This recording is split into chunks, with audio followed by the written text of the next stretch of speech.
Dick Powell as Richard Diamond, private detective.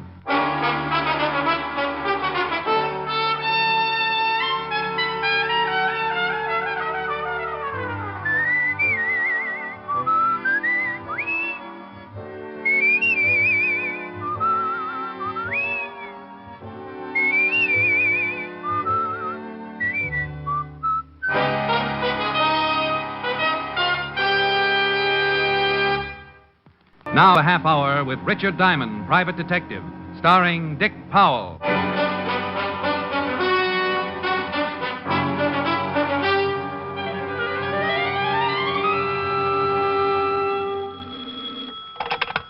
Diamond Detective Agency. Guard against throat scratch. Enjoys smoother strangling. Oh, that's terrible. Yeah, I'm disgusting. No, only when you're too busy to stop by and see me. Well, I was just going to call you, Helen, baby. Oh, I'll bet. Cross my heart. Hope to lose my skate key. You mean New York's gift to the detective world was really thinking about rural me? Rural you is a mighty interesting subject for rural me to think about. Well, why don't you stop being so spiritual and give your thoughts the benefit of some action? And just what exactly do you suggest? Spend the bottle? Post office? A romantic ride through Central Park in a hansom? Yes. How'd you like to go to the theater tomorrow night? Inside, or are we going to stand out in front and get a between-acts descriptions from the usher? I only made you do that once, and from all reports, it was a pretty bad play. What's the one we're seeing? Very bad, but I was given 2 tickets. I refuse to sit in the back of the balcony again. I keep getting the bends. Oh, 4th row center. Must be a bad choice. I got a couple of friends working at it. Going to close in 2 days. Mr. Diamond? Hold it, Helen. People are running in. My name is Diana Campbell. Client? Well, Rick? It was hard to say. That's a wonderful thought. I'll see you tonight. I'll bet it's an attractive girl. You win, hands down. Bye. Now, Miss Campbell, what can I do for you? Mr. Diamond, you've got to help me. Something terrible has happened. I don't know if I'm doing the right thing by coming here, but I had to do something. I'm sorry, Miss Campbell. Now, if you'll put the symptoms in alphabetical order. You must promise not to go to the police after I've told you. Oh, one of those. It's for her sake, not mine. Whose sake? Promise me first. I promise to say goodbye if I'm not interested. Mr. Diamond, my aunt is Mrs. Martha Campbell. You've probably heard of her. Martha Campbell? Oh, isn't she the old gal who sells all that silver to Fort Knox? Yes, that's right. Martha Campbell is my aunt. Well, goody for you. She's been kidnapped. Why didn't you go to the police? Oh, no, we can't do that. They threatened to kill her. I received the ransom note early this morning. They want $50,000 left at a location in Central Park tonight. Why'd you come see me? My fiancée, Ira Stewart, has offered to deliver the ransom. Oh, I see. You're afraid that Ira might try to get his name in the papers and wind up under obituaries. Is that it? Yes, I'm afraid. He has a gun permit, and, well, I've never seen a man get as furious as Ira did when this happened. I want you to go with him and see that he comes back safely. Yeah. But tell me, why is this Ira so concerned over Aunt Martha's welfare? Well, you don't understand. Ira loves Aunt Martha as much as I do. And now that he's practically part of the family, will you go with Ira and see that he does nothing foolish? No, the truth is, the whole thing is a little foolish. Miss Campbell, if you told all this to the police, they'd reserve a few cells in Sing Sing, and the rest would be routine. I'm not interested in the money or catching the kidnappers, Mr. Diamond. Can't you understand? I just want Ira and my aunt safe and alive. I'm sort of shy around people who aren't interested in money. In fact, when she dropped 5 new $100 bills on my desk, I positively blushed. She briefed me. I was to be at her aunt's home by midnight, ready to squire Ira Stewart around Central Park. Then she explained exactly where the payoff was to be made. Of course, I had to promise all over again not to tell the police. I promised.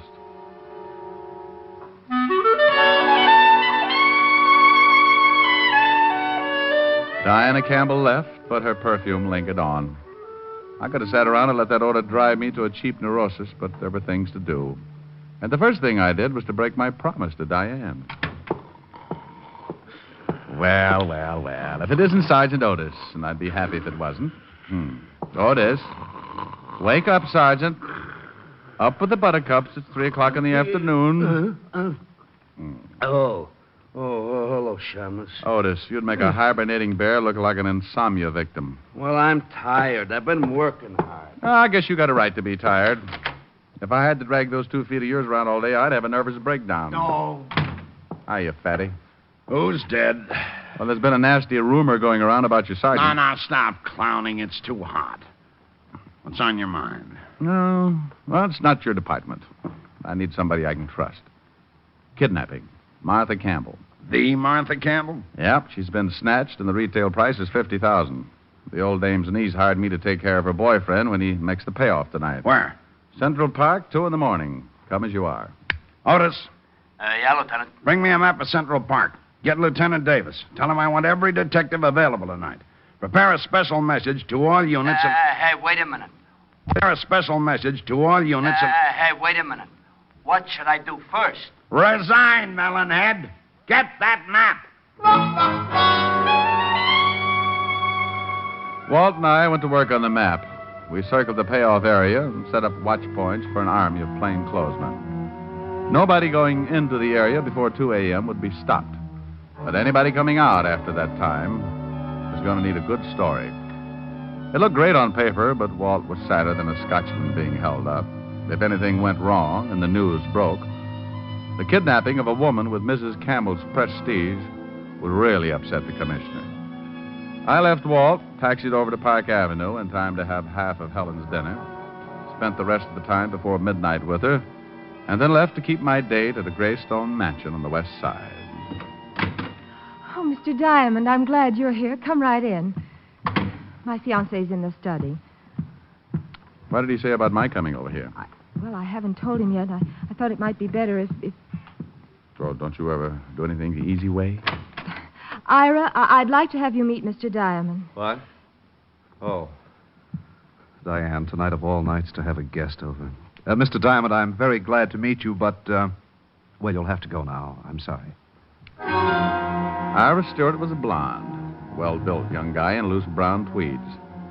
He seemed to have trouble finding a place for his hands, and I half got the idea he'd like to try my jaw. Ira, Mr. Diamond is here to help us. What? I hired him to go with you tonight. He's a private detective. Even my best friends don't know. Glad to meet you, Mr. Stewart. Diane, have you gone mad? Do you know what would happen to Aunt Martha if those men found Oh, out? relax, Stewart. Nothing's going to happen to anyone unless you force me to make an exception. Diamond, Ira, please, darling. I couldn't stand the thought of you going to see those men alone. We didn't know how many there are or what they might do. I've got all the protection I need right here in my pocket. Famous last words. Look, Buffalo Bill, I'll give you a clue. The kind of guys you got a date with tonight don't take 10 paces before they turn and shoot. You could be buried in that suit, gun and all. Now, look here, Diamond. It's getting late. I'd better get the money. We followed Diane up a winding staircase and into Mrs. Campbell's bedroom. This little nook was somewhat smaller than Grand Central Station, with an acre of bed in the middle. The bed had talent, because all Diane had to do was push a little button, and it slid about a yard away from the wall and exposed the neatest little wall safe this side of the First National Bank. Diane fingered the combination, and a minute later, I found out whose picture is on a $1,000 bill. There were 50 prints. Here, Diane. Put the money in this bag. It's 1:30, Stewart. I'm ready. Ira, please be careful. Please, both of you. Glad I made the team. Let's go.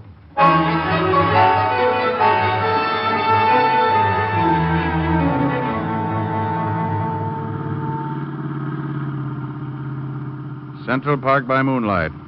Bad night to be stag. Well, we're almost there. I'll have to park here.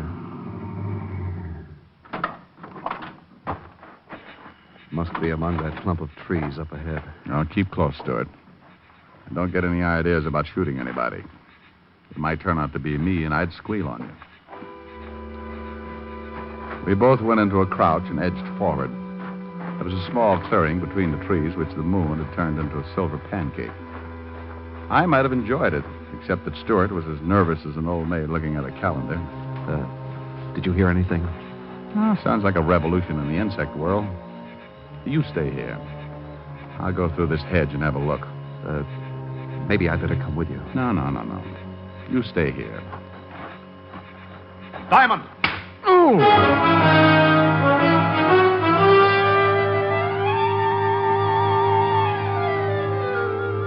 Something caught me hard and neat behind the ear, and I jackknifed into a face full of Mother Earth.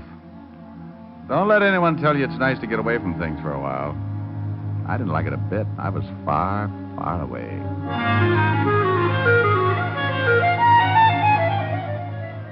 I don't know how long my beauty nap lasted, but the first thing I felt was an elevator starting around my heels and roaring up. When it burst through the top of my head, I awoke. For the next few minutes, I felt like my head was a ball and the rest of me was a drunken seal trying to keep it balanced. Then I saw Stewart, stretched out the way I had been. The copycat. He was bleeding from what was going to be a nasty scar on his forehead. A hunk of pipe was lying nearby. I went to work on him.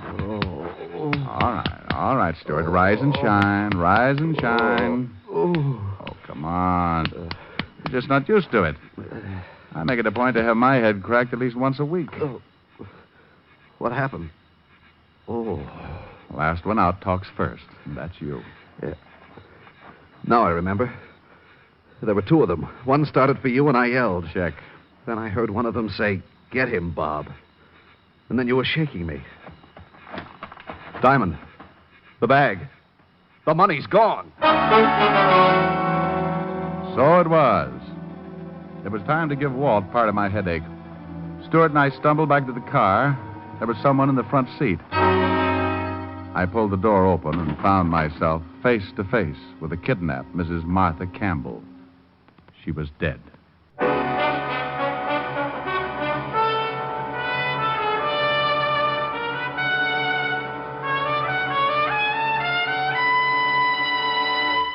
Before we continue with the adventures of Richard Diamond, Private Detective, and now back to tonight's adventure with Richard Diamond, Private Detective, starring Dick Powell. Finding Mrs. Campbell dead in the front seat was the ugly end of another beautiful day.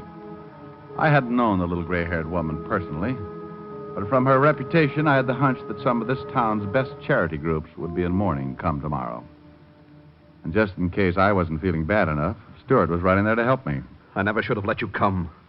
It's your fault she's dead. You did it. You did it. Thank you, Sherlock Holmes. Now shut up. You were going to protect me. You were going to... I slapped 5 fingers of artificial sunburn into his face and shut him up. Then I checked Mrs. Campbell's corpse. She'd been murdered at least 24 hours before.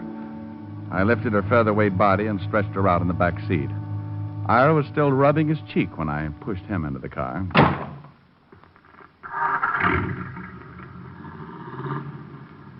Now, what about those 2 guys, Stewart? Oh, now I slapped you back there for your own good. Did you get a look at those guys? It was too dark. One was big and heavy, the other was thin. Could you identify them if you saw them again? Yes, I think so. What's that on the road ahead? Someone's waving a light. That's the police. Just step from that car quietly, you. Otis, it's me, Diamond. Rick, that you? No sign of any kidnappers yet. Not kidnappers, Walt. Murderers. Huh? Exhibit A is on the back seat. Come on, Otis. Open the door. Oh, vicious. Head bashed in. What are the police doing here, Diamond? I thought... Don't brag. You didn't think. Otherwise, you'd have gone straight to the police in the first place. What about the money? I don't care about the money. Mrs. Campbell is dead, and that's all that matters. Well, I'm sorry about that, Mr. Stewart. Look, it might be a good idea for you to be with your fiancée, Miss Campbell, before she hears the news on the radio. We'll take care of things here. Oh. Yes, of course, Diane. Yeah, I'm sorry, Lieutenant, about my behavior. You understand. And Mr. Diamond, Oh, forget it. I've got a head that knows just how you feel. Once Stewart was gone, I gave Walt the lowdown, and we settled down to work. We gave the 2 killers an hour to try a break, and then Walt passed a signal along to his men, and the ring began to close in. We beat the bushes, turned lights in the trees, and kicked over rocks, even the small ones. But by the time we reached the payoff spot, we'd found nothing out but each other. Now, that's impossible. Are you men sure you didn't miss anything? Double-checked all down the line, Lieutenant. They couldn't have gotten through. Take it easy, Walt. Time now for cool heads and dull little dragnets. Otis, I want you to start picking up mugs wholesale. Right, Lieutenant. Anybody who even thinks twice before he answers, bring him in. I want this town covered from the Harlem River to the Battery. Now do it. Otis waddled away, and I drove back to police headquarters with Walt. Soon, Manhattan Island was tucked under a blanket of blue as the biggest police force in the world went to work. The next day, I took a stroll through Central Park for another look at the spot where Stewart and I had been slugged. I found one possible witness, but he wouldn't talk. Probably because he didn't know how. He happened to be an English sparrow. Late in the afternoon, I dropped back to see Walt. He was in his shirt sleeves, hunched over a desk piled high with notes, reports, and cigarette butts. Neither of us had gotten any sleep the night before, but he was advertising it. Oh, Rick, I could kick myself. I ought to turn in my badge. We should have had those guys. Nothing in the lineup? No, I've been looking at drunks, ex-cons, and two-bit hoodlums all day, and they're all clean. If someone tried to sell me an invisible man routine, I'd be willing to listen. Walt, if you keep banging your head against a stone wall, your eyes are going to register tilt. You need a breather on this case. Look, I got 2 tickets for play tonight. What about it? Are you kidding? I've got work to do. Oh, but Walt, the play is a musical murder mystery. The cop on stage is bound to have more troubles than you. Yeah, I bet. Well, maybe you're right. Sure, I'll go. Thanks, Rick. I'm glad Walt didn't ask any more questions because my supply of answers was down to one sorry shrug.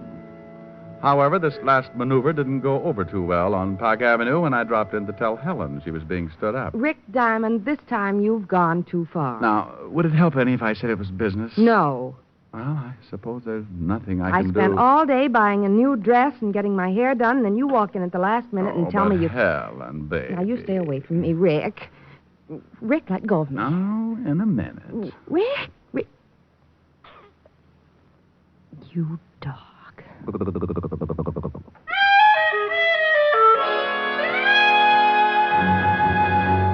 Walt was ready when I dropped in at the precinct and we took off to the theater.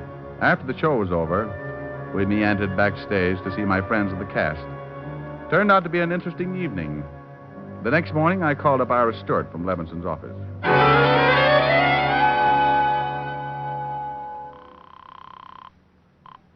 Yes? Hello, Stewart. This is Diamond. I'm calling from the 5th Precinct Police Headquarters. Anything turn up? Well, it looks that way, yes. The police picked up 2 guys who may have killed Martha Campbell. Can you get on here right away? Certainly. I'll leave right now. Well, then run. Do not walk. When Stewart showed, we took him into the lineup room. The 2 suspects had their backs against the marked wall. Under the hot lights, they looked about as ugly as a draft notice on a honeymoon. What do you think, Stewart? They look like the men, Lieutenant. We didn't do nothing. This is the parade. On you guys, it looks good. What do you want to do, live forever? Now, Stewart, these guys are Willie the Knife Foster and Bloody Bob Ferguson. They've been indicted on 3 kidnap raps, but always managed to get off. Now, if you recognize them, you're an eyewitness, and they're cooked. Well, tell the big one to say, get him, Bob. Say it, Bob. What for? For the sake of your dear old mother in Alcatraz. Never mind what for. Say it. Get him, Bob. Now the other. You heard him, Ferguson. Get him, Bob. That's the man, Lieutenant. I'm sure of it. Let me get my hands on him. I'll kill him. Now, Stewart, calm down. State of New York will take care of them. This is a lousy frame. You can't pin this on us. He was babysitting that night. Okay, lock him up, Otis. Right. Book him on suspicion of murder. Stewart, come into my office. I want to get your statement. After getting his statement, Walt told Stewart the case was closed. We congratulated each other and shook hands all around. Then Stewart walked out. We gave him enough time to get into his car and start away. A moment later, Walt and I jumped into an unmarked police car and played Follow the Leader. Rick, this case turned right side up too quick to suit me. What made you tag Stewart and plant your actor friends in the lineup? Walt, the trouble with you is that you're too modest. You set an airtight man trap for 2 unknown kidnappers and then blame yourself because the net came up empty. Well, he had you fooled, too. That's true. I'm ashamed to admit. But Stewart had a good plan. He kidnaps the lady himself, sends Diane a phony ransom note. Then, with a reputable private detective present, that's me, he gets the $50,000 and even bops himself on the head to make it look kosher. You'd have made a perfect alibi for him, Rick. But where did the old lady's body come from? He probably had it in the car trunk when we drove into the park the night of the supposed payoff. Hey, he's turning at the park. Mm-hmm. Soon comes the part we don't know yet. We should have nabbed him back at the station. I'd like to sweat him for a few hours. On what? The identification? So he claims it was a mistake. Could happen. The jury would think so. No, Walt. He's put on too big an act to fold under questioning. He's been acting ever since he made Diane believe he loved her, just to gain Martha Campbell's confidence. He's parking up ahead. Yeah. Now let him answer the $50,000 question. And where did he hide it?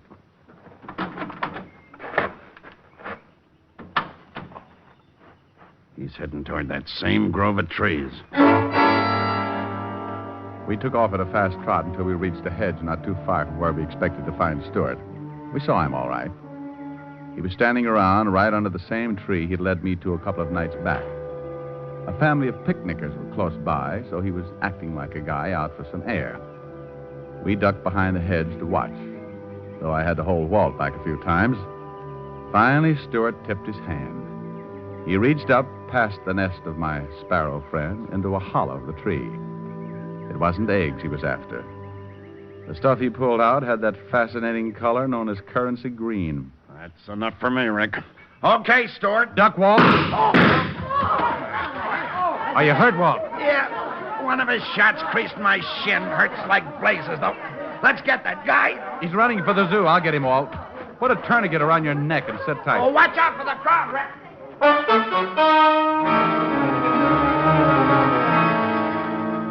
What the shooting did to that crowd, a skunk couldn't do in a bargain basement. They suddenly decided there was no place like home. Stewart was dodging between the animal cages now and still using his gun to discourage me. I sprinted after him, but he disappeared. That bullet went right through my only hat, but I saw him now. He was climbing along the rock barrier that backed up the bear pits. He made a lousy target because those jagged rocks and overhanging ledges gave him plenty of cover. He was trying to reach the road on the other side, and if I didn't do something about it, exit Mr. Stewart. I took aim. My shot clipped a hunk of rock just as he was reaching for it. Stewart pulled back too quickly and tried to step on some air, which never does work too well. He went over and down. He never hit the ground because down in that pit, waiting for him with open arms, was a giant polar bear that had never forgiven the man who brought him from Alaska to New York.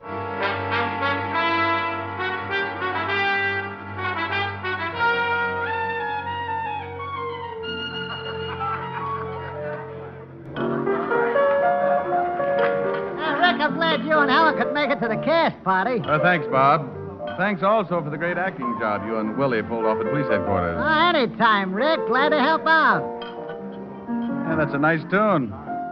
Is that a song for the show? Nah, just fooling around. After a show flops, there's nothing like a little get-together to bolster one's spirits. Well, I certainly like the taste of your bolster. Thanks. I'll mix myself another later. Rick, what are you doing by the piano as if I didn't know? You don't want to look bad in front of all this talent, do you? Oh, honey, not a chance. Just happens that Bob's playing around in my key. Well, let's do it. Let's do it then. Count every star in a midnight sky. Count every rose, every firefly.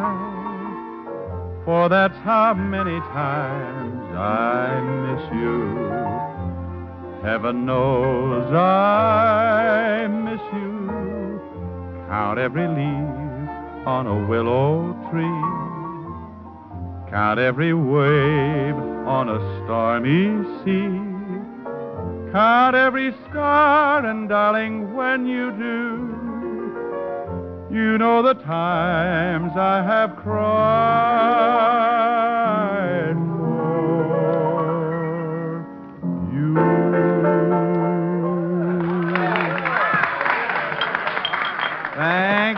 Thank you. I'm sorry, but due to previous commitments, I'm only available for stage, screen, radio, television, and parade. Rick, you are becoming a ham. Me becoming a ham?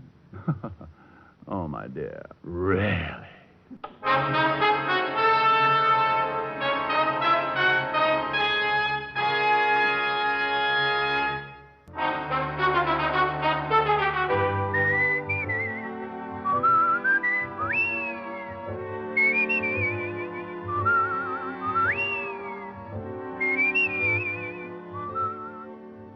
Richard Diamond, Private Detective, stars Dick Powell in the title role and is written by Joe Morheim and Hal Bloom, with music composed and conducted by Frank Worth. Featured in tonight's cast were Virginia Gregg, Ted DeCorsia, Wilms Herbert, Mary Shipp, Dick Ryan, and Hy Averback. Richard Diamond, Private Detective, is produced and directed by Jaime Del Valle.